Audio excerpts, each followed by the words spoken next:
Hello साथीहरू, happy new year.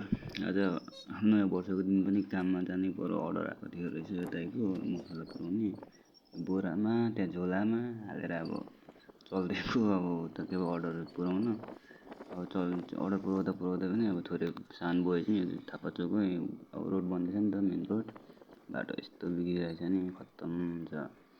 अनि आज चाहिँ मेरो कटिङ भएन, छुट्टी थियो त्यो गते भएर। अनि भोलि अब मङ्गलबार पनि छुट्टी हुने अरे, अनि त्यो 2 दिन चाहिँ छुट्टी छ अब। तर आज 1 गते नि यो तल के सुगातिर पुऱ्याइदिनु पर्ने छ क्या सामान। अनि त्यहाँनिर जाँदैछौँ। त्यो बाटोमा हिँड्दाखेरि हल्का फुल्का नि बेचिन्छ कि भनेर बोकेर हिँडेको छु। अब के हुने हो, अन्त सुगाएको अन्त अब आएर घुम्नु जानेतिर भन्ने सोचिरहेको थियौँ। अब यता माथि के पऱ्यो अहिले चाहिँ माथि गोलचौरी के पऱ्यो गोलचौरी यहाँ जाँदैछौँ। त्यहाँ 2टा दोकान छ अङ्कलहरूको, सोध्न भनेर जाँदैछौँ दाइ र म। अब के गर्नु यस्तो छ अब हल्का अब दाइसँग दाइ पनि एक्लै हिँड्नु झ्याउ लाग्छ अरे त्यहाँ काममा। हिँड्न मसँग बरु भने पैसै दिन्छु यता भनेर हिँडाउँछ र अनि दाइ जान्छु। दाइको घर पनि मेरो घरदेखि नजिकै छ र सँगै हिँड्छ भनौँ न। अब उयो भएको बेला अब उसलाई चाहिएको बेला म आफै गइदिन्छु, उसले चाहिएको बेला मलाई काम लाग्छ। त्यही हो दाजुभाइ।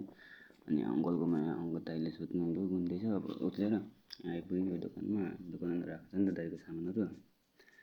दाइसँग के अब डिस्कस गर्ने होला यहाँनिर। अब यसो भनौँ न अब यसमा भनेको चाहिँ फेरि गाइज यो चाहिँ भनेको गोलचौरी उयो के परे गोलचौरी भन्छ यसलाई चाहिँ। यहाँनिर चाहिँ यो उयो के परे अङ्कलकोमा नराख्ने रहेछ सामानहरू त के हो भन्नुहुँदैछ। अनि नराख्ने अब पेट्रोल हालौँ भनेर अङ्कलकोबाट अब 1 लिटर पेट्रोल हालेर उडेर जानुपर्ने छ तल सामान पुऱ्याउन। किनकि आएर घुम्नु जाने भनेर सोचिरहेको छौँ क्या हामी।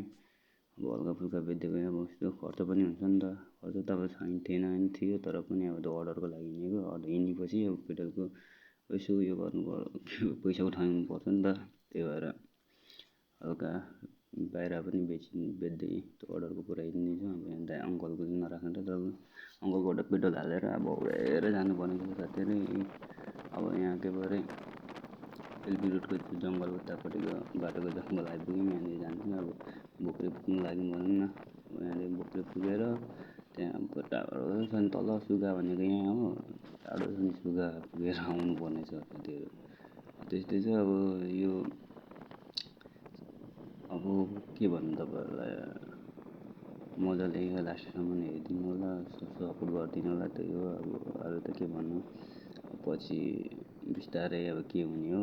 कटिङ सिकिसकेपछि गाइस साथीहरू तपाईँहरूलाई पनि सजिलोको लागि अब भनौँ न, सजिलो भन्नाले पनि अब सिकिसकेपछि खोल्ने विचारमा छु। अब लेडिज जेन्ट्स उयो खोल्ने विचार छु। अब त्यतिखेर अब सब्सक्राइब हुन्छ नि त, अहिले ट्रेन्डिङै चलिरहेछ चाहिँ सब्सक्राइब गर्ने, लाइक गर्ने यता त्यतालाई अब हुन्छ नि उयो फ्रीमा गरिदिने यस्तो त्यस्तो भनेर त्यही सोचिरहेछ। अब के हुने तपाईँहरूले साथ दिनुभयो भने हुन्छ, साथ दिनु भएन हुँदैन। त्यही हो अब अहिले चाहिँ हामी यो बोकेको त उयो लाइनले पनि बोकेको छ नि। यहाँ चाहिँ त्रिवेणी चोक भन्छ। अनि यहाँ त्रिवेणी चोकमा आएर यो अङ्कललाई पनि अब त्यही हो खुजुरा बेच्नुको लागि होइन।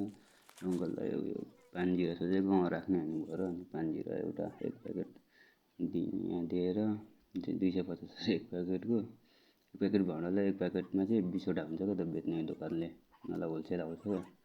1 प्याकेट दियौँ यहाँनिर दिएर त्यहाँदेखि 1 प्याकेट 250 अरे 250 आयो बोनी। यहाँदेखि अङ्कलकोदेखि बोनी आयो उडेर तल तर रोड जाँदाखेरि चाहिँ डाइरेक्ट जानुपर्ने जाँदा यहाँ दाइको बाटोमा दाइको दोकानतिर यहाँ पनि राख्थ्यो दाइको सामान। अनि त्यहाँ दाइले सुपारी 20को माग्नु भयो, 20को सुपारी दिएर आयौँ।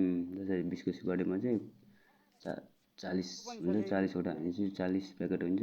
40 प्याकेटले कस्तो कति हुन्छ होला, 800को हुन्छ नि त। अनि 50% 400को अब 400 लिएर 400 भने चाहिँ 50% हुन्छ क्या। अन्त यहाँ चाहिँ प्रोग्राम हुँदो रहेछ यो बाटोमा। अर्को बाटोतिर हामी चाहिँ निस्केर अब यहाँनिर प्रोग्राम हुनुको लागि महादेव चल्दैछ। अनि अर्को बाटो निस्केर उडेरै जाँदा चाहिँ रोड चाहिँ दामी छ। बाटोहरू चाहिँ उडे अब किनकि आएर घुम्नु जानु पर्ने छ। नगर्ने भनेको काम गर्नै पऱ्यो अब के गर्नु। दाइकोमा आइपुग्यो त्यहाँदेखि अब यहाँ सामान झार्नेर त्यो गरेर जानुपर्ने छ, घर फर्किनुपर्ने छ। घर त घर फर्किएर अनि घुम्नु पनि जाने भन्दैछ, के हुन्छ हेर्दै गर्नु अब। अनि यो दाइले त हिसाब गर्नु चाहिँ दाइहरूको चाहिँ होलसेल ठुलो अब सामानहरू ट्रक ट्रकमा पुऱ्याएर त्यो हुन्छ त्यहाँ दाइहरूको सामान पनि बेचिदिन्छु नि। कालो जिरा चाहिएको थियो अरे ल्याइदिएको थियौँ अनि अरू पनि राख्नुभयो। अनि सामान इटहरू बोरामा ल्याएको सबै हिँडिदियो। अब के गर्नु गाइस, अब यस्तै छ जिन्दगी भनेको, जसरी चलाउनु रहेछ। अब हेर्दै गर्नु होला लास्टसम्म नै, अब सपोर्ट गरिराख्नु।